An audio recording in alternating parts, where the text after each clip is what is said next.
Nathan Sproul, executive director for the Arizona Republican Party from 1999 to 2002 and Republican strategist, is with us now. Nathan, thanks for joining us this morning. And, everyone knows Senator McCain, knows of him, but how did it all begin, his political career? Sometimes we forget that he first got elected in your home district, right? He did, and I think one of the things that is often forgotten, especially on a day like this when we think of all the big accomplishments and the legacy of Senator McCain, is how close that first election for him really was. It was 1982. It was my district where I grew up. I was a boy of 9 or 10, and I remember listening to my parents explain why they had made the decision to vote for John McCain, and it was really his story, his life story of not just POW, but already a life of service even at that point.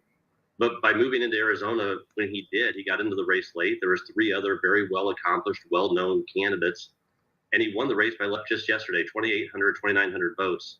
Think how different American history and world history would be if those votes had been just a little bit different. Oh my gosh, that is something to think about. Mm-hmm. And I know that you said that you saw him in D.C.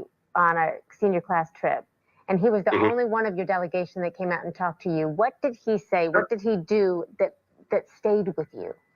The thing about John McCain that I think people, all the things that have been said while I've been waiting to come on the show with you are so true. He's uniting the country right and left. He has a legacy that really is international on the world stage for sure. But one of the things that I think people really miss is just his strident work ethic. And the fact that no matter who he was or where he was always willing to talk to whoever the person was that wanted to engage him in that conversation. And when we went back for our senior class trip, he spent almost a half an hour with us. His staff showed us around. He spent time talking to each one of us. He talked to the faculty members that were there. He was a United States Senator in 1990, who already at that point was moving rapidly up the national stage and was beginning to be noticed. And yet he still spent almost half an hour with a group of high school seniors. I think that speaks to who he was as a person and his work ethic of making sure that his constituents knew that he cared about each one of them. With him. Tell us about the 2000 presidential race, because that was the time when the Arizona governor endorsed Bush over McCain. What was going on? Yeah, it was awkward. So Jane Hall had endorsed George W. Bush.